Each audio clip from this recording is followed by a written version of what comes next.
जय माता दी। कैसे हैं आप सब? मेरे YouTube चैनल पर आप सभी का स्वागत है। हिंदू पंचांग के अनुसार प्रत्येक माह की 11वीं तिथि को एकादशी कहा जाता है। चैत्र माह के कृष्ण पक्ष में पड़ने वाली एकादशी को पाप मोचनी एकादशी के नाम से जाना जाता है।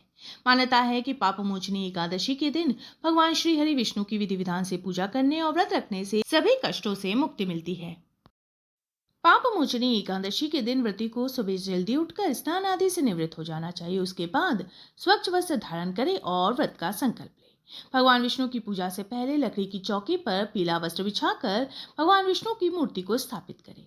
उसके पश्चात भगवान विष्णु को पीले फल, पीले फूल और पीले मिष्ठान का भोग लगाएं। भगवान को जनेऊ अर्पित करें। भगवान विष्णु की पूजा करें। इसके पश्चात विष्णु सहस्त्र नाम का पाठ करें। पाप मोचनी एकादशी व्रत की कथा को पढ़े या सुने। भगवान विष्णु की आरती करें, रात्रि जागरण करें।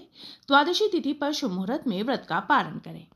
साल 2023 में पाप मोचनी एकादशी 18 मार्च 2023 दिन शनिवार को है। पारण यानी व्रत तोड़ने का समय रहेगा 19 मार्च 2023 दिन रविवार को सुबह 6:27 से 8:07 तक। एकादशी तिथि का आरंभ होगा 17 मार्च की दोपहर 2:06 पर और समाप्ति होगी 18 मार्च की सुबह 11:13 पर।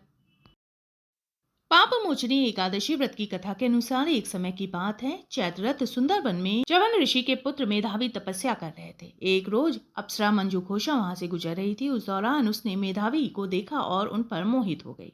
उन्होंने मेधावी को अपनी सुंदरता से आकर्षित करने के लिए कई प्रयास किए, लेकिन मेधावी पर इसका कोई असर नहीं हुआ। इस बीच कामदेव वहां से गुजर रहे थे। वे मंजू घोषा की भावनाओं को समझ गए और उन्होंने उसकी मदद की।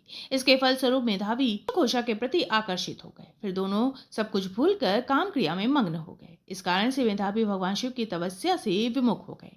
काफी साल बीतने के बाद मेधावी को अपनी गलती का समझ आई। इससे भक्ति से विमुख होने के लिए मंजू घोषा को पिचाचनी होने का श्राप दे दिया। इससे वह दुखी हो गई। उन्होंने मेधावी से क्षमा याचना की। तब उन्होंने उसे पाप मोचनी एकादशी का व्रत करने को कहा। चैत्र माह के कृष्ण पक्ष की एकादशी को मंजू घोषा ने पाप मोचनी एकादशी का व्रत रखा। व्रत के सभी नियमों का पालन किया और भगवान विष्णु की विधि पूर्वक पूजा की। इस व्रत के प्रभाव से उसके सभी पाप नष्ट हो गए। वो 50 योनि से मुक्त हो गई। इसके बाद वह स्वर्गलोक चली गई। वहां मेधावी ने भी अपनी योज और तेज की प्राप्ति के लिए पाप मोचनी एकादशी का व्रत किया। इस व्रत के प्रभाव से मेधावी भी पाप मुक्त हो गए और अपना तेज दोबारा प्राप्त कर लिया।